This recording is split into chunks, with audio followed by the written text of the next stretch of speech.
most of you do here, what I'm going to do is kind of have you explain to me in very short sentences what you do as far as how many people you supervise. Okay? Is that? I supervise accounting, so I supervise 3 people. 3 people? Yes. Okay. That's fine. I just, and you, what do you do though? Oh, I help Christina with HR. Okay, great. Communicate between the shop and the offices. You communicate, so you're a phone. Yeah. Okay, good enough. Door division warehouse manager. Okay. Director of operations, so the field millwork supervisor. Okay. Supervisor door division. All right. 12 guys. 12 guys. Drop-in engineering. Okay. Door division. Millwork division. Sales. And I work for you, so I don't have any. We're going to try to cover in about, so you can kind of gear your morning, in about 60 to 90 minutes. Okay, a couple, 3 things that are very, very important in this new year. You're going to get a new handbook here pretty quickly, but the problem with handbooks or the way all these things come together is simply that unless you know how to apply what we try to do as far as company rules, we end up with a lot of problems. And one of the things we want to do in this meeting is kind of give you an idea of what to expect and maybe give you a few new tools on how to interact with people. In other words, this subject matter is going to be about how you interact with people, how it impacts the company, the potential problems, okay? And again, give you some depth into that. What do I mean by that? Litigation, it's like when you drive down the freeway. Anybody ever notice how many signs there are for lawyers? Okay, in fact, sometimes if you drive down certain freeways, you wonder if anybody is selling anything else, because that's all there is, right? Right now in California, so you know, there is 1 lawyer for every 225 people. 1 lawyer for every 2, so it takes a lot of work to get business when the pool of potential clients is that small for you, so you try to invent anything that you can. In other words, you can turn any little thing into a big thing. And everything starts with communication, whether you directly supervise people or not. Now, when I say communication, it sounds real simple, right? Tell me again what you do. I communicate with the shop employees. Okay, I called you a telephone. Yes. You didn't even blink. Is that what you are? At some points, yes. You are a telephone? Yeah. Okay. Come here for a second. All right. How effective a communicator are you? I think I'm a pretty good communicator. Well, I'm going to tell you you're not, because I've tried to get a grasp of what you're doing and I still don't understand. But that's not your fault, in the sense of when we say things, we already know what we mean up here. And you try to convey it to somebody, and most of you are conveying it to whom? Employees. And the standard employee, if you tell them something, do you honestly think they're going to go, I don't understand? What are they going to do? They're going to nod their head, and then they're going to go out and mess up, and what's your response? I told you. I told you, and you even agreed with me, okay? I asked you, do you understand? All right? You can relax a little. You're a little bit too stiff, okay? Don't worry. I'm not going to throw you through the window. I don't think I have that capability anymore. All right, for those of you who don't know, I spent 22 years as a police officer, well, actually as a deputy up in Sacramento County. And everybody that does that back in the day, we're talking about a long time ago. My first police car had a little round light on the top, and it kind of went like that. That's how old I am. But when you went to the academy, they had a class in communication. And they made us do one thing that I'm going to ask you to do to me here in a few minutes. That's why I needed him to clear this wall. Okay, do you know what a wall search position is? No. Okay, I'm going to show you what it is. If you think I'm a bad guy and you think I'm carrying a gun, you're going to put me in a wall search position. That's this. And then what are you going to do next? I'm going to pat you down. That's right. Now, the correct wall search position, I want you to stand right there. I'm going to give you every detail up on my toes, on my fingers, like this. Okay. Now, I'm going to ask you, do you understand what this position is? Yes. Okay. Now, with that understanding, all I'm going to ask him to do is what? Put me in that position. You're going to explain it to me, and you're going to say, okay, in detail, get me in that position. I'm standing here. Go ahead. Okay. Fingertips against the wall, facing against the wall ahead of you. Fingertips against this wall. Turn around. There you go. Face this wall, fingertips up against the wall. Both hands. Am I doing exactly what he says? Am I doing exactly what he says? Yes. Okay, get me in the wall search position. Put both hands up against this wall. Face the wall and put both hands up against this wall.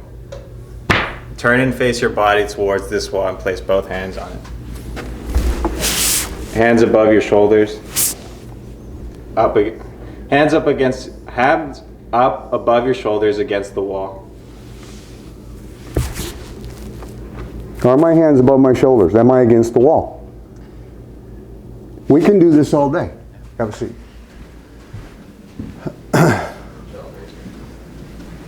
Does anybody think you can actually get me in that position? Nobody thinks you can get me in that position. I explained the position. I showed the position. I was really clear, yet I got a room full of managers and nobody wants to try to get me into that position. Why? You got a participant that doesn't want to apply to what that guy is trying Okay. to explain. Your assumption is what? That's almost everybody's assumption here, which is what? I was failing to comply because I didn't want to comply, yet I back into this, which is accurate. Did I do exactly everything he said? Yeah, and I think most people that are working. I'm not going to let you get away with that. Did I do exactly what he told me? No, Yes, I did. no, you didn't. Why? Explain to me how I didn't. Because you had one hand on a completely different wall. Okay, but is that a wall?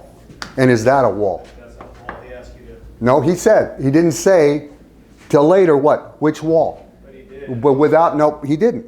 Okay? And we can go back and forth on this piece because I'm also using this conversation to what? Prove my point. Where things begin to fall apart is when we make one assumption. And what is that? I said it, therefore you understand what I mean in an environment where what? I'm going to nod my head yes. Why? I don't want to look stupid. Or I got in trouble for being late yesterday with you. So today I'm going to try to impress you, but I really don't understand what you're saying. You know what that begins to do after a while in any relationship on the management side? It creates what? Frustration. Starting with whom usually? You. With you. We see this extensively in workers' comp cases where people claim injuries because of frustration. New guy walks in the room, he wants to impress you, and you say to him, move these boxes from here over to here. That's what you tell him. But because that function is almost daily in your brain, what do you see? They're stacked 12 high. Okay, you get what I mean? And then it starts from there. He doesn't do it exactly that way. You walk back into the room and tell him what? These are your words, usually. You didn't do that correctly. What does that do to me? Already raises frustration. And depending on my personality, it may show in my face, in my manner, which does what to you now? Makes you more frustrated. This guy's a jerk.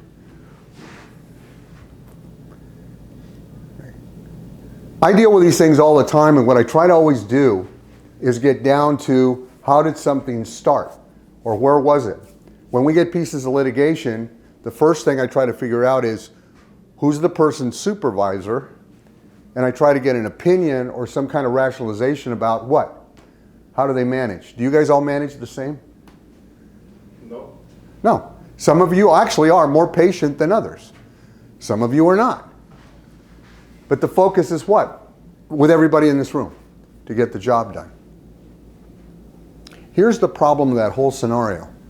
Behind me as your employee is this whole set of laws and rules and regulations that are on my side. Why can I say that unequivocally? Because you work and operate in the state of California. So if you raise my frustration high enough, what could my ultimate response be? I'm going to sue you. Yet I can almost guarantee you, every one of you, because that's not the world you're living in. The world you're living in is what? Let's get it done. And I'm not a bad guy, and you're not. I believe I'm super clear, but you're talking to somebody who looks at you after a while like what? You're a jerk. Okay? I know you told me this based on what? How I interpreted what you said. Which I did here. Now granted, if a guy's wearing a gun and he has a dog in the car, you're going to do exactly that. My point is simply this. Look at the words that you're saying, look at how they might be interpreted, and make sure you're clear. And understand else what you're working with. Yes, sir. Well, what happens when you don't do what the officer is asking you? Say again? What happens when you don't do what the officer is asking you? Okay. If you tell me to do something and I don't do it. Yes. Okay. What's the next move for the officer? And let's get off the officer thing. Let's just go back in. Okay, you tell me to do something and I don't do it. No, I'm saying the officer because that's the point that you made. No, that's not the point I made. What I'm talking about is, what words do you use when you talk to me, and are there different ways for another person to interpret those words? I use the words, the more they can understandable. They're more understandable for who? What I'm explaining, right? They're more understandable for who? For the kind of job they get doing. But they're more understandable for her. I'm going to get you to change your mind about one thing. When you say they're more understandable for whom? For you. You're putting a spin on it. You're putting a spin on it that comes from the way you see the job, which is this. You've been here forever. You know every detail about everything that you do. Right? Right. And you use certain words for it, especially you communicate more with your crew in Spanish. We can do the same thing in Spanish, you'll get the same result. You think you can put me in that position? No. No, I can't. You have the 20 years experience. You think you can put me in that position? No. That's my point. Okay, but my point is this. If we encounter any situation where we've got like the new person, which a lot of times it falls into this place that's trying to please, trying to hold on to his job, or a person that comes to work frustrated that may have cooperated with you every day for 5 years, it's all of that. What I'm trying to get you to understand is, as you raise your frustration level, and I'm not even saying that you're not justified. What I'm saying is what? You've got to be careful simply for this reason. I routinely come here and somebody says, I never thought that person would do this. File a false workers' comp claim. Get a lawyer and sue the company. We can get as frustrated as we want and say, that's not right, that's not fair. I'm not here to discuss what's right and fair. I'm here to arm you to say, okay, when I interact, I have to make that a part of that interaction. I have to know when to back off, ask for help, or do a different approach. The answer is you've got a full understanding of who you're dealing with. You will know that that person's setting you up. You will know if that person has always cooperated and now all of a sudden they're not. You may even know they're in the middle of a divorce. You may even know what? Their kid's in the hospital. You get what I mean? But when we're doing what we're doing, if we're not taking all those pieces and looking at them, our frustration's going to grow. These things, the vast majority of the time, come out of what? Our frustration. They do. So we've got to watch that and control that. Can we be in a situation where we are going to say, I don't know how to handle this. I'm going to go to HR. Or I'm going to go to another manager and I'm going to discuss it before I do something. Anybody here knows what the concept of constructive discharge is? And I'm going to use that as an example. That term. It's a legal term. Do you know what it is? You frustrate me enough and I quit. I even signed a piece of paper. I quit. And then all of a sudden, the company gets a piece of paper from a lawyer that says you fired me.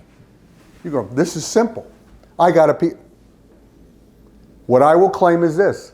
A constructive discharge lawsuit says you put so much pressure on me, I had to quit. For all intents and purposes, you fired me.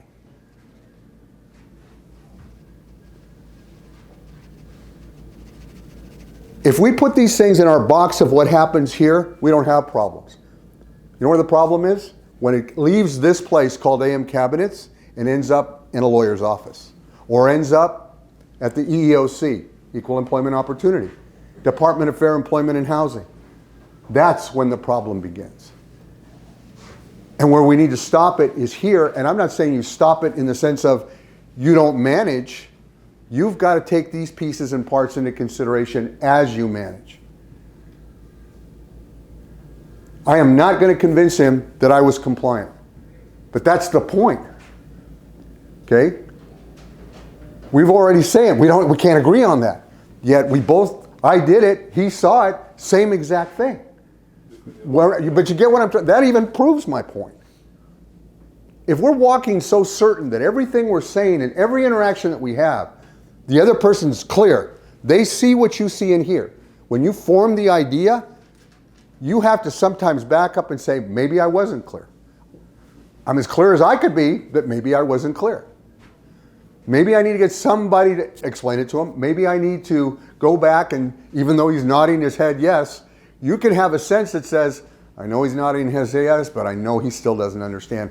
Let me go show him again. If you've got somebody that's worth saving, or you've got somebody that you know's got potential. But if you know you got somebody that's playing with you, and you've all encountered that kind of person in your careers, then what do you need to begin to do? And we fail at that in this company all the time. The reason I know that is because through those failures is when I get called in. And this is what we find. Somebody has walked in and said, I fired the guy. And you look at that set of circumstances, you go, clearly he should have been fired. How many times has he done it? Oh, he did it 5 times before, that's why I fired him. Okay, that's great. Where's the documentation on the other 5 times? Well, I told him. Do we have a problem? We have a huge problem. No one is going to ever try to tell this management team not to do something. Because that is disrespectful with making an assumption that you don't know what you're doing. This isn't a discussion about that. This is a discussion of you beginning to understand what happens when things go outside the company. You fired him, yeah, because he did it 5 times. Okay, great. Where's the documentation? Well, I told him. Well, did you at least take notes? Well, I know I told him once in February, and then was that time in July. We got a problem. We got a problem.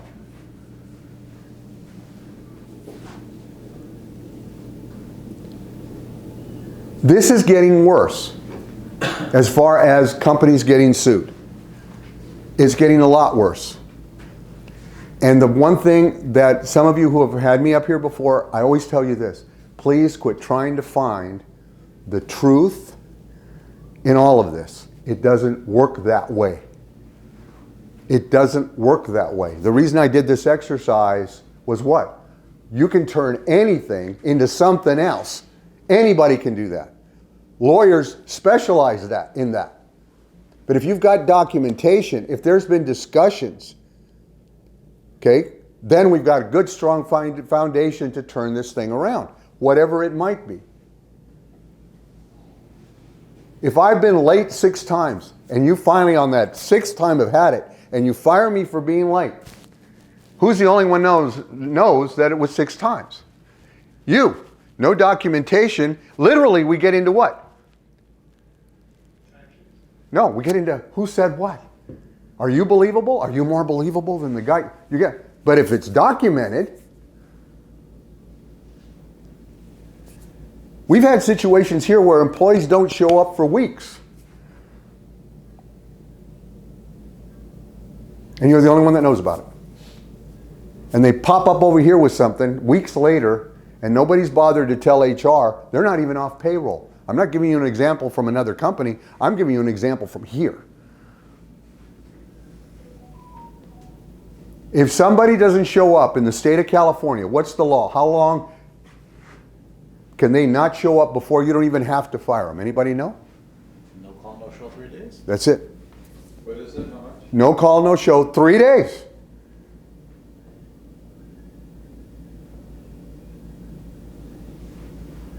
Notice what I said, no call, no show for 3 days.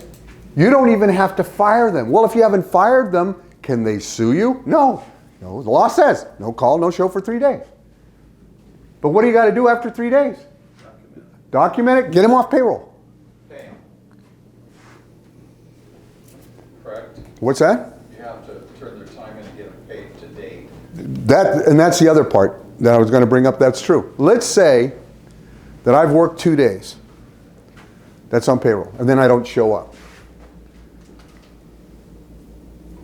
The company doesn't pay me for those 2 days. Okay? Why? You didn't submit anything.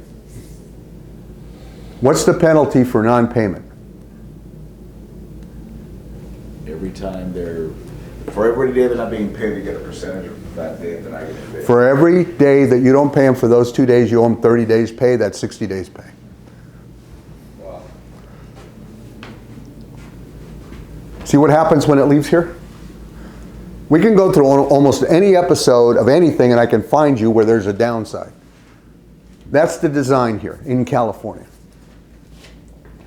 So you may say it's no big deal, he hasn't shown up, I'll tell HR later. Oh, I forgot to tell him. Notice what's created there. He's gone and you owe him 60 days pay. For 1 day, 2 days? That would be 60 days if you worked 2 days in that payroll period and he didn't get paid for those 2 days. Because the 30-day penalty is for every incident. You have 2 incidents of non-payment, 2 days. What if you don't know how many hours, like, 8 hours, 10 hours, what they didn't turn the time? Whose responsibility is that? Employer's responsibility to know. Say that again? Employer's responsibility to know their employees. Yeah, you have no way out. So you just overpay them and hope that it covers it? What's cheaper? I don't know if he worked that day. I'll pay him for that day. Or if I don't pay him that day and later on they can prove that he did pay, I owe him 30 days. What's cheaper? That's what I said. That's why I'm here to teach you this. You go, okay, because you're doing management balancing acts all the time. All of you do it in other circumstances. What's better? What's cheaper? What's faster? So you look at it and go ahead, please. At that point, that turns into our separation of employment. Sure. Once we acknowledge the fact they're not coming back, here's the 2 days we believe you worked, you're no longer coming back. That's it. Have a nice day, we're out.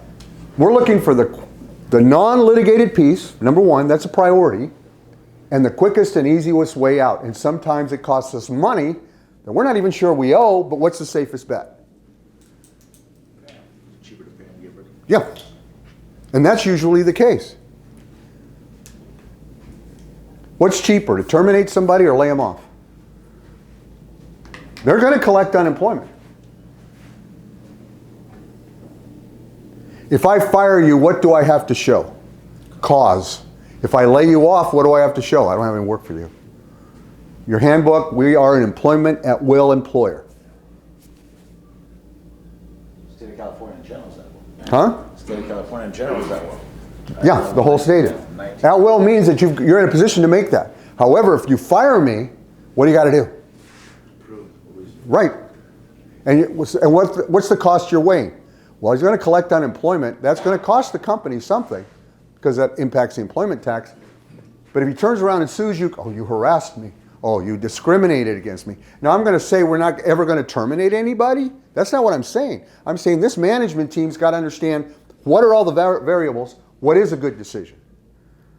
Sometimes you've got to accumulate it right, document it right, and fire somebody because you may have 4 or 5 people doing something they shouldn't be doing, and you do need to make an example out of somebody. Okay? All these things come up. Here's your dilemma. Every one of you has an operational objective. So many cabinets have to be done. Payroll's got to get finished. It's something. But you know what gets lost in that mix? What I'm explaining now. What you have to do is incorporate this piece into the day-to-day objectives. He made me angry today. He did something. Well, I'll wait and see if he does it again. Wow. What can you do? You know what? I'm writing him up. I'm at least going to document. I'm going to get in his file. If he never does it again, what can you do? You can go to HR and say, give me that back. I don't want it in there. Because it's been 4 months since he did it. He never did it before. He hasn't done it again. But what if he does it again? And he does it again. I'll write him up next time. I'll write him up next time. Remember what I told you at the beginning of this one? It's going to raise your frustration. I'm not telling you something in general. We're trying to address the issues and problems that AM Cabinet has in its interaction on the labor side. What I'm bringing up are things we've had to deal with, things we have to fix because, one, we're not incorporating this process in our management day to day, and two, we're not documenting anything. I have never walked in here and had to deal with a separation, pulled a file, and there were the write-ups. That has never happened. Never. And that cannot continue. I'll tell them tomorrow, it's been a long day. Think about it. Your decision or not decision, even on the payroll thing, what did that cost?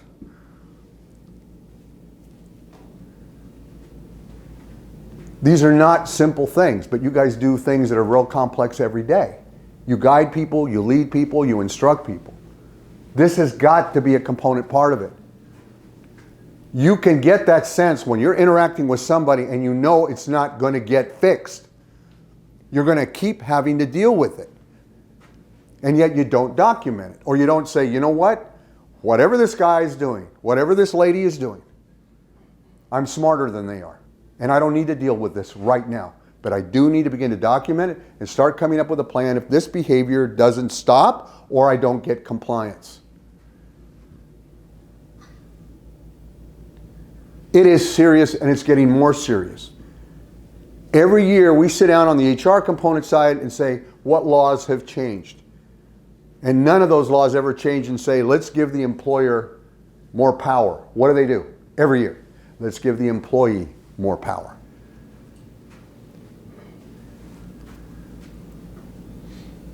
And please don't do this, right? Please do not do this. This company has insurance for everything. Everything. It has to. If you ever hear the letters EPLI, Employment Practices Liability Insurance. Insurance in case the company gets sued for, well, can't be that bad. Guess what you cannot purchase in California anymore? You can, under certain circumstances, purchase EPLI that pays for the lawyer to defend you. You cannot get any policy that does this. Pay the lawsuit. Doesn't exist in California. Think about it. If you had automobile insurance that said, if somebody sues you, we'll pay for the lawyer, but if you lose that lawsuit, you have to pay it out of your pocket. That's the circumstances you are in when it comes to employment practices. There is no insurance. Not because the company doesn't want to obtain it. You cannot. The lawsuits have gotten so big and so expensive that the insurance companies will not insure California companies for employment practices. They won't do it. They won't. So when you don't have it covered and it goes south, it comes right straight out of the company bank account. Is California still the most litigious state? New York and California, always kind of fighting over that one. But yeah, it's pretty bad. So is there a procedure we do when we're going to write somebody up? Does a third person need to be present? All of that, we've kind of worked it out, and I want to get into that now that you've given me the segue for that, is here's the problem that I also need you to address in this way, okay? And it's hard. It's very, very difficult. There are people, and accept this, you can't handle. There are people you can't handle. If you're supervising 20 people, there's no way you can handle every one of those 20 people. And you already kind of know who they are if they decide to go off on you.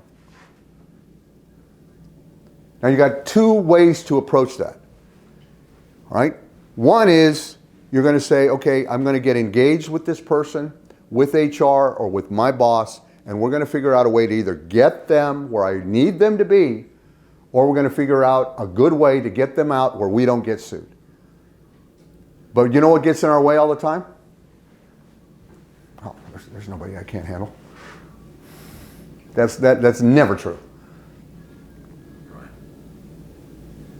And sometimes that even includes you. If I have a department and I have 15 people in it, I have one or two people I know I don't like them.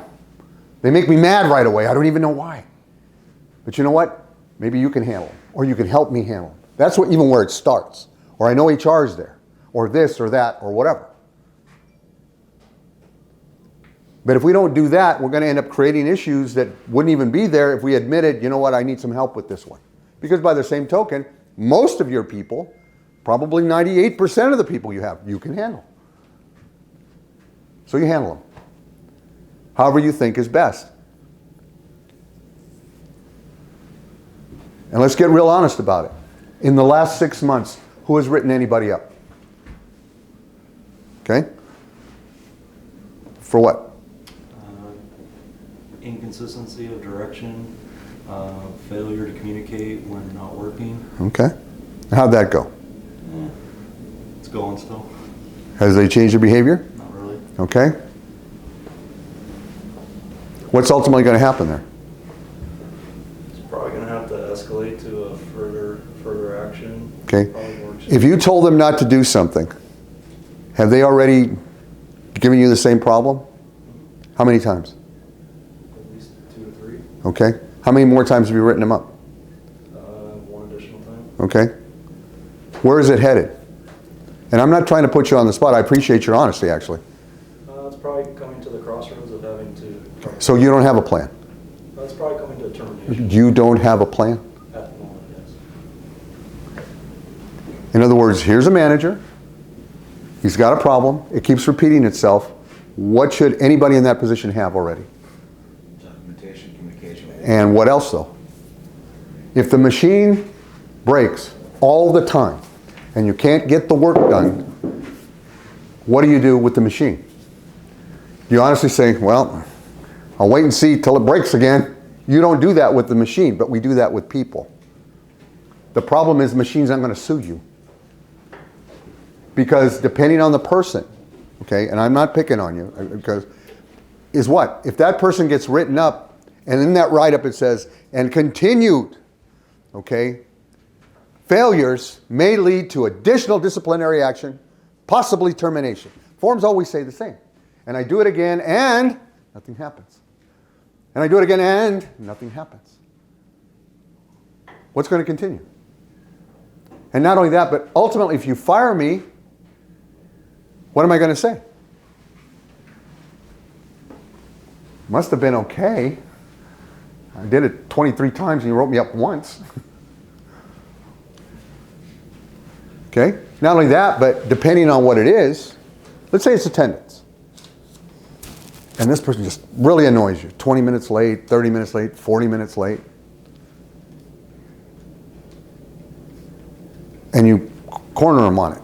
And you hear this. Well, you know what? Johnny Jones over there does it all the time. He's never been written up. And you know that to be true. What begins to happen? And here's the other one. I know why you're writing me up. I'm brown. He's white. I'm gay. I'm this. I'm that. Now it turns into an argument, and your brain, you're going, I had nothing to do with it. I need you here at 8 o'clock. But all of a sudden, what does that change the discussion to? Now you're going, well, I'm not prejudiced. What was the discussion supposed to be? Get to work on time.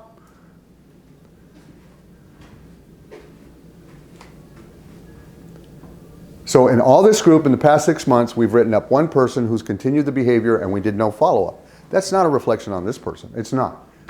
Honestly, he surprised me. What do you think I expected the answer to be? He's going to be fired. None.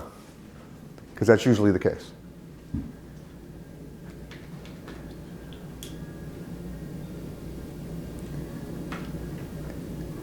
This is something that we have to change as a company. This is something we have to incorporate in our day-to-day. This is something we have to continuously discuss, and it's a pain in the butt. But it's a pain in the butt. Why? Because we know the person. We know it's not going to stop. We know we may need to do other things. And most people don't want that confrontation. Not because you're afraid, you're just saying it's a headache. I got to sit down with somebody who I already know is going to argue with me. Okay? Sir? What if the circumstances are borderline different person many different Mhm. avenues of problems. You know, like it's say it's being late one day, say it's work ethic, say it's, you know, same person, multiple different subjects. How do you kind of pin and lock it down? You know, to where it's Number one, I'm letting you know right now, you're taking exactly the wrong approach, because what I'm going to tell you is, what's your objective with that person? What is your objective? Let me ask you something, and we don't need to get into details. Is that person ever going to improve? Yeah. You think they're going to improve? They've shown. Okay, so that's your objective, to get them to be better. All right? But when are you talking to them about it? When they do something wrong? No. Okay, so you're constantly at it. This individual has gone MIA on a weekly basis to where it's a regular check-in. To Okay. Where, you know, there's excuses of, say, doctor's appointments. For Okay, how many other people do you have working for you? Roughly 12 to 13. Okay, how many of them do that? Just the one? Just the one. So if I work for you, I get to watch you let that person get away with a whole bunch of stuff that I'm not doing, and they're still here. What are you doing to the other 11 people? You're setting a bad example. That has nothing to do with example. You're right about it, but what's the bigger problem? Morale. Morale. It's always morale. It's always morale. Why should I do what you say when it's clear you don't mean it? I got proof you don't mean it. Correct. And when when things escalate to other departments, there's always give them another chance, and it's like 100 chances. So it kind of comes down to seniority, like how long they've been with the company. You don't have a union here. I know. You have something to say. Go ahead and say it. I think in some instances, the supervisor or the manager wants to handle it, but they're being told by management, we can't afford to lose that person. So then we tiptoe around. Okay, then it requires a broader discussion. I have worked for this company for quite a while, and I know that there are times where that's what's said. And you can go back and take a shot at it, but at some given point, what do you have to do? You say, you know what, boss, you and I and HR, or you and I and your boss, we need to sit down and talk about this. Because this thing escalates company-wide. If you're trying to enforce attendance and all of his people are coming in late. You get what I mean? Yes, we're focused on our departments, but we're trying to set a pace for the company. And that's the argument. Because if ultimately you get frustrated enough with person A and you fire them for attendance and they come back and sue you, what's their argument? Everybody else can play. Everybody come late. They're picking on me. No, I'm not. Sure you are. And then their lawyer comes in and says, this is what they'll ask for.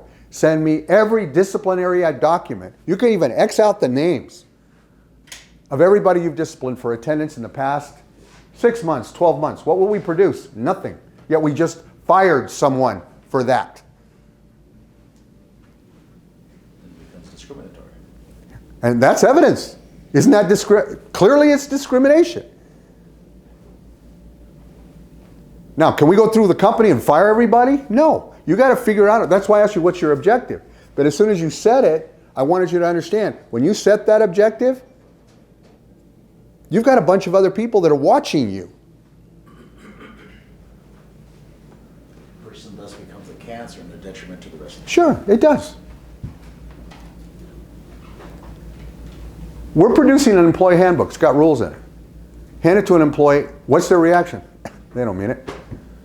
Why are they taking all the time and trouble to write this thing, put it out, when they don't mean it? It's a waste of paper. And it is.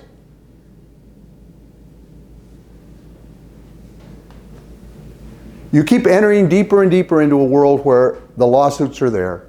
We just discussed a real brief thing here, and it'll turn into something. Does everyone do it? No, it doesn't. But let's say out of every 10 or 15 failures on our part, one goes. And that lawsuit settled for $60,000. Where's the 60 grand coming from? the work you've done to put that money in the bank so everybody can have a job. Now, that guy got a free 60 grand. Well, actually, he got a free 30 grand. Who got the other 30 grand? A lawyer. That's reality. It's not the reality in here. The reality here, everybody's doing their best. Everybody's trying to make sure it works. But as soon as it leaves here and it goes outside, those outside pieces are going to turn it into something else. Nobody's asking that that's all you consider. What we're asking is that you incorporate it in your day-to-day and know that it's there and still make the judgment calls that you make every day, but you have to consider that. We may go 2-3 years without nothing, and then we get the one. And what if we get two? And what if those aren't not $60,000? I will tell you right now, labor-related lawsuits don't settle for 60 grand. They don't. Not even close. Walk in the park is a 6-figure number or better within that range. That's actually successful, a successful settlement. What's the number everybody puts on every lawsuit? Everybody know? $1 million. $1 million. It's autopilot. Because in essence saying, we'll negotiate from there. That's a component piece of what you guys are touching every day. This meeting is about, hey, don't forget that part. Don't let your own ego, don't let your own arrogance get in the way if you think you need help. If you don't, then you don't. That's your call. Nobody's saying, every single one. You got stuff that you know is simple. You know people in your group that if you go tell them something, they're actually going to feel bad and they're going to stop doing it. And then you got people every once in a while, forever they test you. And then you got people that say, you know what? If this and this happens, okay, I might make a couple bucks. They actually think that way. Problem is, we don't know when you get to that level if we're dealing with that. So we're saying, why don't we just safeguard ourselves? Any interaction should be documented. What level you want to put it at, that's your call. But if in 6 months we've written up one person, one time, everybody in this room knows, wait a minute. Either that or you got the most perfect working crew on the planet. It's not possible. It's not possible. And from that first write-up, you need a plan. You need to have an objective. And again, one of the things with companies that I ran into lots of times was in the sales department.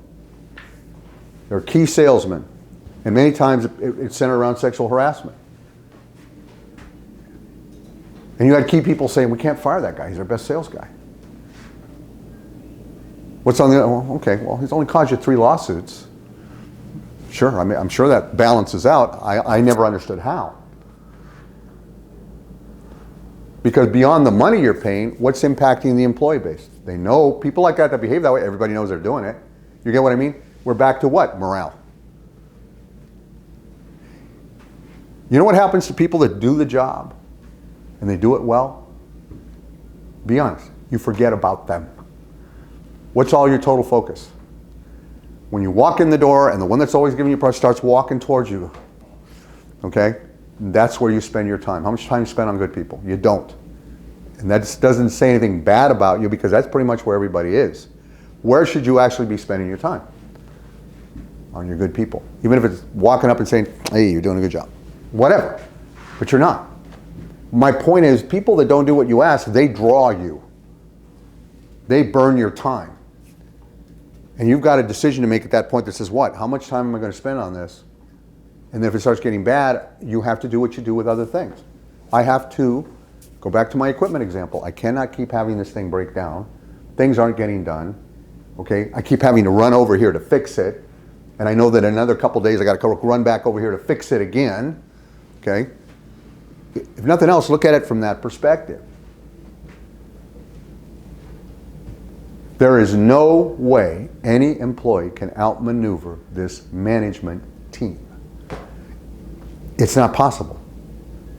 Anybody that works under this level is not smarter than all the people in this room.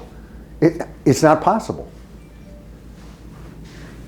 Why do I know that? They're not in this room. They don't rise to this level.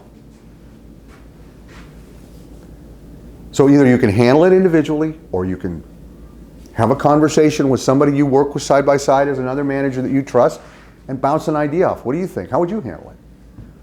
But we're not doing that. I know we're not doing that. I know we're not doing that. And we need to start doing that, or go walk into HR, or raise the level of the conversation. We cannot take those hits. AM cannot take those hits. It can't. Because the other thing that usually happens once these hit a company is they become a pattern.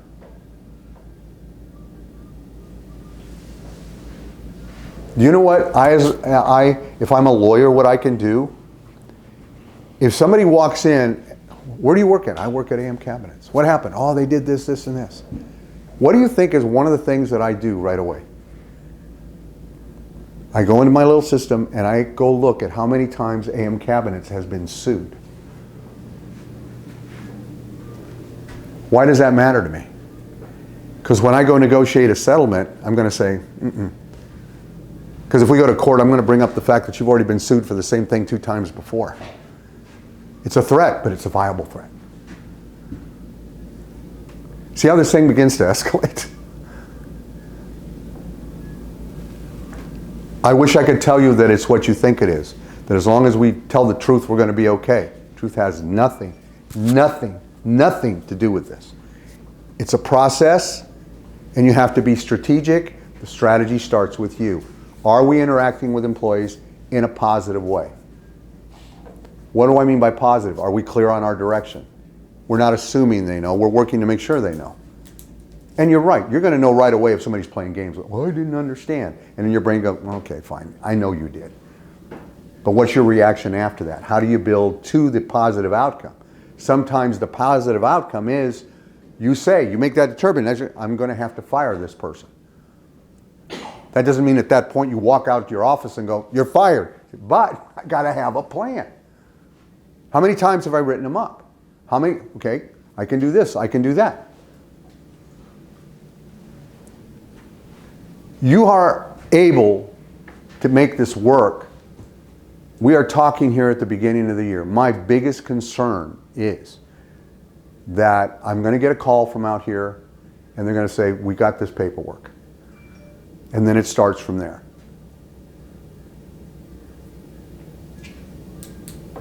Now, I want to get more specific into wage and hour. That's really important because we've had 2 situations here already where managers aren't advising HR and payroll that people have not shown up.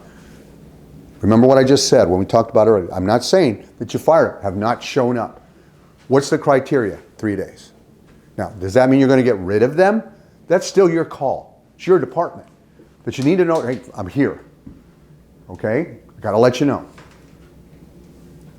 Because payroll and HR's function when they look at payroll is what? They look at how many days the person, they don't know they weren't sick. You get what I mean? Who's the only one that knows they did not call me?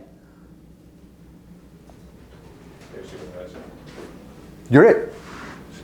So you send them a text, hey, by the way, Charlie Jones hadn't been here for 3 days. Then what are you going to do? Don't know yet. Still thinking about it, but hadn't been here for 3 days. I'll let you know. On wage and hour, that's a completely different world. This is what the lawyers do there. Okay, you didn't pay this guy, whatever the reason is. Oh, he said you didn't pay him lunches. He says you didn't pay him breaks. He says you didn't pay him and he did show up to work, whatever. Right? There's a thing called PAGA, P-A-G-A, in California. It's called the Private Attorney General's Act. That allows any lawyer in the labor and HR arena to step in like he's with the California Attorney General's office. That's why it's called PAGA. And this is what I can do if I'm that kind of lawyer, and I know this, and let me tell you, they know this, is this. I will send a subpoena out for the payroll records for the past 3 years at AM Cabinets. Payroll records. Now those payroll records, I'm not looking for the payroll information. You know what I'm looking for? Names, addresses, social security numbers of everybody that's worked here. Why am I doing that? Class action lawsuit. I'm going to file a class action lawsuit under PEGA, and I'm going to say, if you didn't pay this person, you probably didn't pay anybody else, or you probably did. And in a class action lawsuit, that's where you've probably gotten those little cards. If you've ever bought something, they go, oh, you're entitled to a payment. We filed a class action suit. Okay? They want you to what they call, all right, opt in. They got to get your permission to do it on your behalf. Unless it's PEGA. In PEGA, you're automatically in. In other words, they were actually saying from the beginning, see all those payroll records you sent us? All those people on that list? We represent them all, unless they opt out. Now what do you got? What am I going to claim? Well, let's see. You didn't pay this guy for 2 days. I'm going to assume you have that with everybody. Try to do the math. You've had in the past 3 years 43 employees. So I want 2 days pay problem times 43 times 2 months pay. Do the math. That's the lawsuit. And their focus is now prove that I'm wrong. The biggest one I've ever seen was literally this. A $760 problem turned into a $13 million problem. I'm not trying to scare you. I'm trying to get you to understand how serious some of this can be. And it's just a lack of communication. It's you saying, I got to let somebody know. Because the one thing that we're not doing is saying, you can't do that, or you have to relinquish this authority you have. I'm talking about what? Communication, let somebody know, and then try to formulate some kind of plan of what's going to happen next if it's a disciplinary related issue. What I've described is what happens out there. What I've described is when a lawyer, and how do those lawyers get paid? Not by the hour. What do they get paid? Settlement, half of whatever. Can you imagine the lawyer that took that $760 case and turned it into a $13 million case? What payout was he looking at? $6-7 million bucks.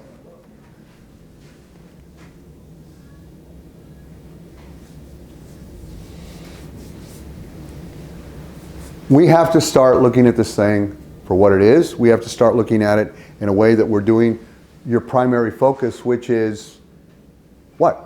You produce an income that keeps this place alive.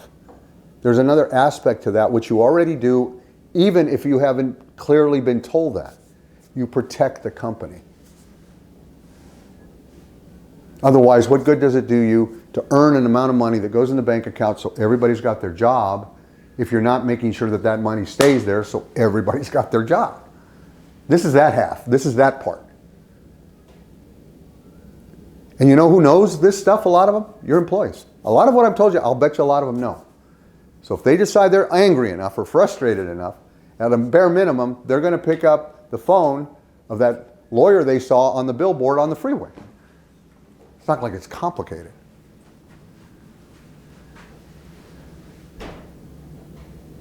We have to interact. We can't ignore. You've got an employee problem. We need to bring it to the surface and we need to deal with it. You want to deal with it on your own? That's a decision you're going to make. Unless it's serious, then you know you got to go to somebody else. But you've got to make HR aware, payroll aware. They've got to know what's going on. That way they can do their part as far as covering things.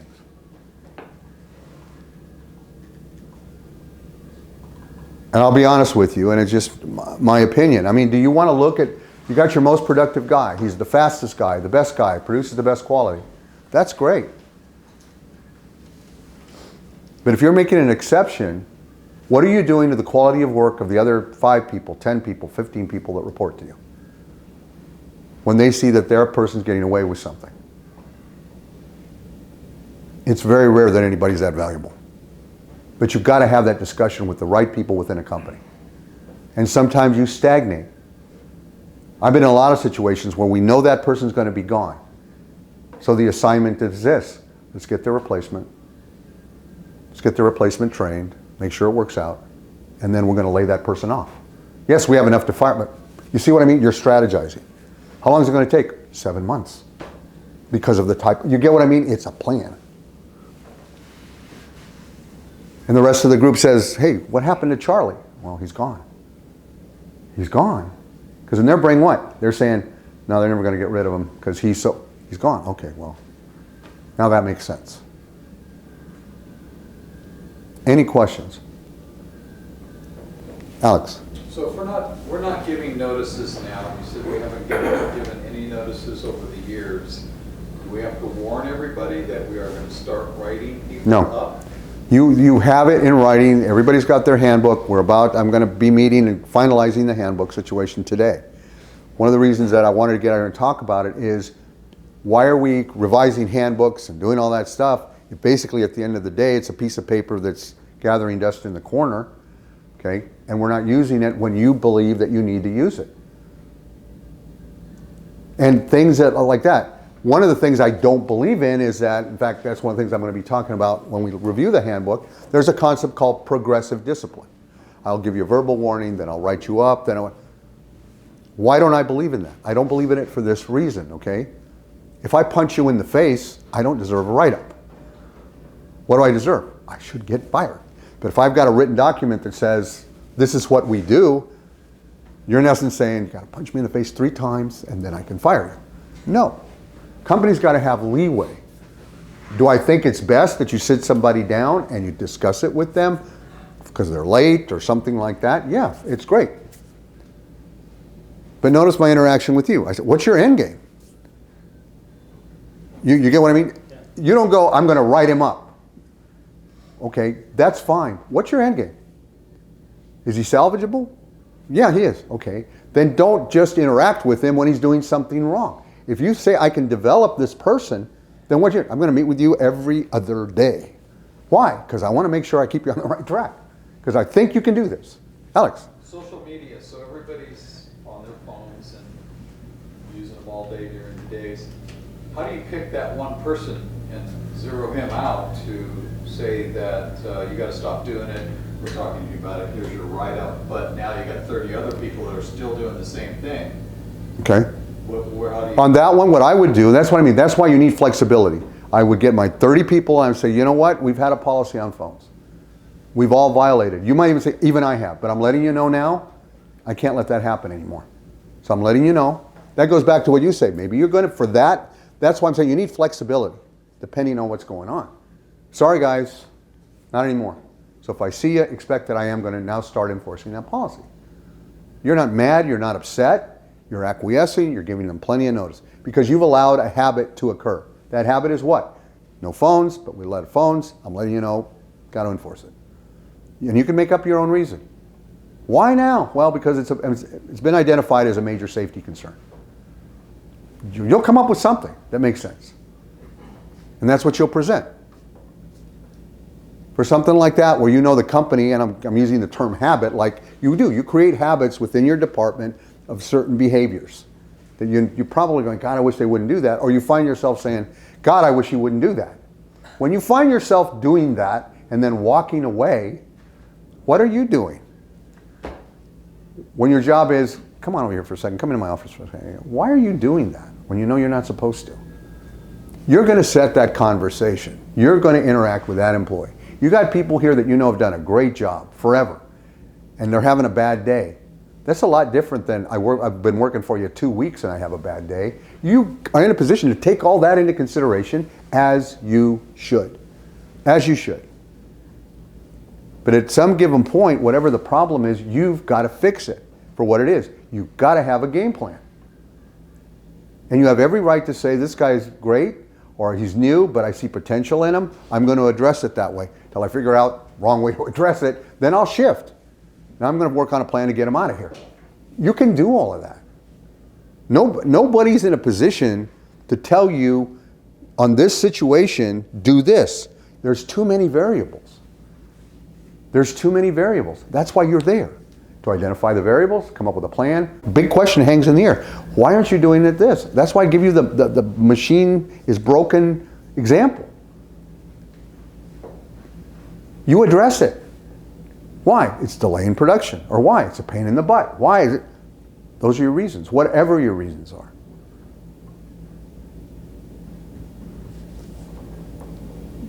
The problem with this is with companies like yours is you're going to see the big one.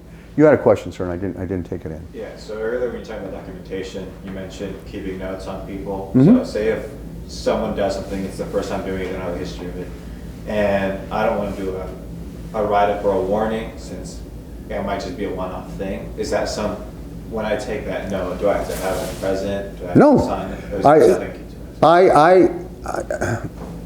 I used to do this for a lot of companies. Now I just pretty much just do it for Alex. By that I mean this. I have made all kinds of recommendations. In a production facility, you cannot stop and do a whole lot of stuff on simple stuff. And this is what I recommend. I don't know if you've ever seen what's called a reporter's notebook. They're the long ones, little notebook. Buy one. They're real cheap. Stick it in your back pocket. You talk to the person, you're stepping away, you write the date, the time, make a note, and it stays with you till you say, you know what, I got to get formal. There's nothing wrong with that. The last thing I would ever want to do, because this is a good management team, is come in and say, do it this way. You will come up with your own way. But what you cannot do is ignore it, one, or secondly, not to be able to reference it. Because at that point, if you've done it twice in your notebook and you say, this is not working, I need to do a formal write-up, what are you going to put in able to put in your formal write-up? On this date I talked to you about it, on this date I talked about it, and this third time you did it again. Now it's formal. What can you also do? Say, you know what, I've sized this guy up. If he sees a formal writing, I'm going to get the change I want. So even though I don't want to do it, I do it because I want to get a behavior effect. I put it in his file. And what did I say earlier? Oh, he's doing it good. I go back 90 days, say, hey, give me his file for a second. I want to take this out. And you may even want to go back. Maybe you want to make a show out of it. Come here, you're talking. See this? It's not in your file anymore. I appreciate that you've changed. You got so many options. They're your people. You're trying to get a job done with them. You should be able to create your own way of getting to these objectives. What's getting us in trouble? We're not doing anything. We're just complaining. So what I just gave you there is, okay, you've got your notes, and you're hoping maybe you'll tear that sheet out of your book in a couple months also, and you never wrote anything up formally. So, did that answer your question? Somebody else, I thought, raised their hand out here. Nope, okay. Is this making sense? When do you bring in HR when you're writing somebody up? Do we have the forms in-house, or does We have Christina write the form? And how's that? There's a lot of different options. We have forms, okay? And we have forms that are checkmark forms. So the idea when we did it was to make it so you're not investing a lot of time. That, you know, check a few boxes, make a comment, sign it, there you are, thank you very much. Let me tell you the different levels that I would suggest.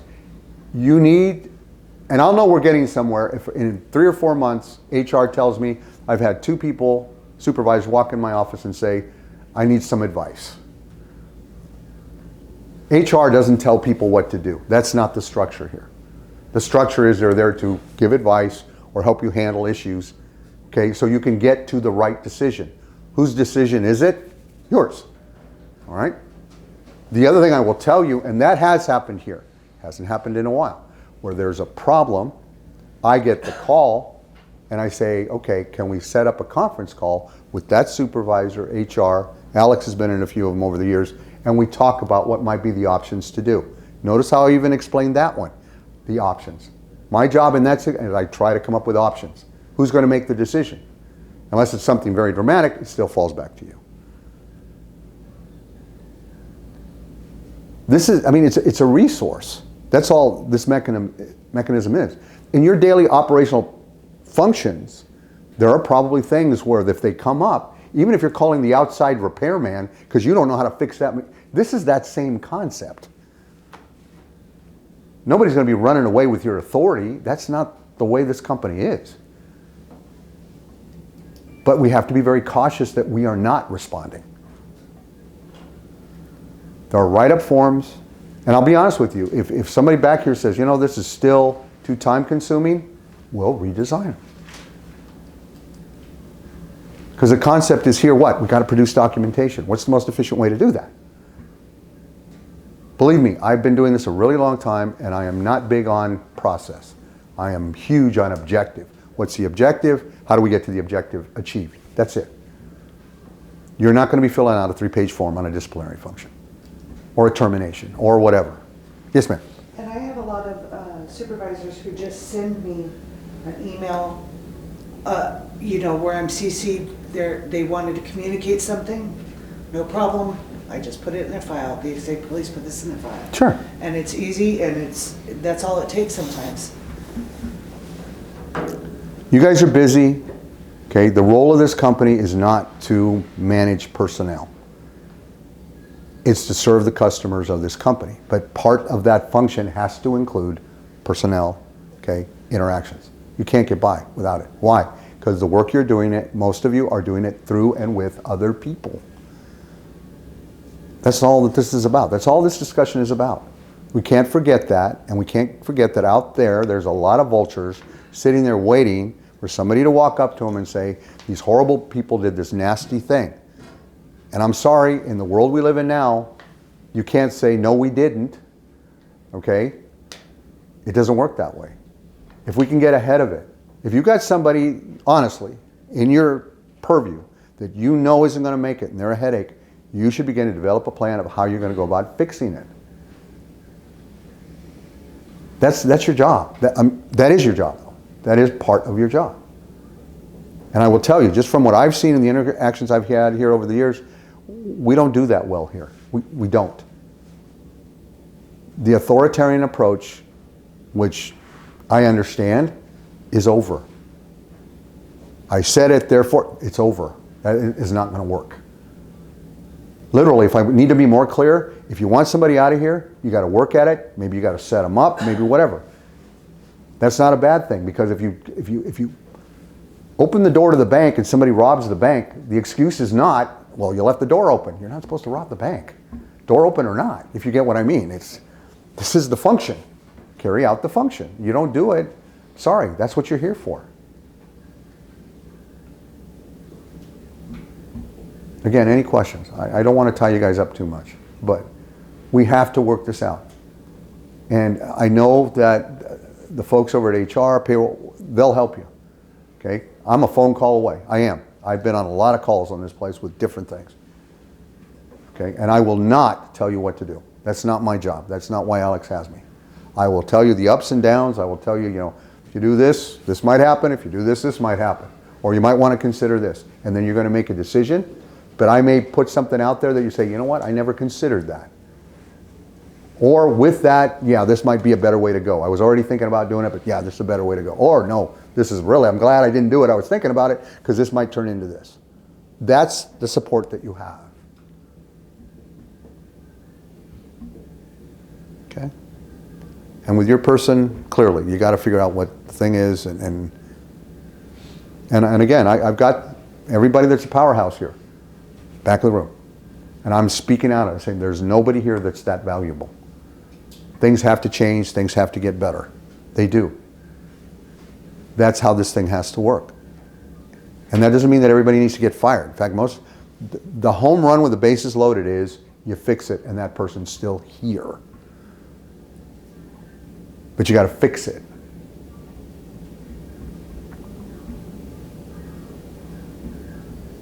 I have a question for you. All right? I'm going to pose you the same question I got decades ago. It's an Army question. You're in a boat. There's 10 of you in the boat. Okay? And you're in charge of the 10 people in the boat, and you're out in the middle of the ocean. And one guy who's always giving you trouble, and you know he doesn't care about anything, pulls out a screwdriver. And you know what he's going to do. He's going to poke a hole in the boat. What are you going to do? Take the screwdriver away. If you try to do that, you're going to start tipping. You're in a boat. What are you going to do? Check them out. Okay? I said, throw them overboard. That was the wrong answer. Why was it the wrong answer? This is how severe it is. Throw them overboard and kill them. Because if you throw them overboard, what's he going to try to do? Get back in the boat, he's going to tip the boat, you're all going to drown. The point is, you are there to take care of what your responsibilities are. You are there to make those hard decisions. And you are responsible. Too many times we get focused on the person that's giving us the problem. Who's your primary responsibility? The people that are doing everything you ask, the way you ask, and they don't give you any hassles. We lose sight of that. You can't lose sight of that. You cannot. It's not fair. If I'm complying, if I'm productive, if you hardly ever think of me, all right, because I am doing a good job, it's not fair if we're ignoring the bad stuff in the department. That's what I got for now. Sir? What are you supposed to do with the guy with the screwdriver? What's the right answer? You kill him. You kill him. Oh, you kill him. Mm-hmm. How'd you miss that? Jesus. You see, throw him over. Kill him, throw him overboard, that wasn't right. Yep. Let's not be killing people that give you problems. Okay, that wasn't the point. That wasn't. Take anything away from this, don't kill people. Yeah. Why do I think that one's going to come back and haunt me? Okay. I'm old. Old people come up with stuff like that, okay? All right. It's always a pleasure seeing you guys, working with you guys. If there's anything that I can do, by all means, know that I'm there to try to help you out. Okay? Thank you.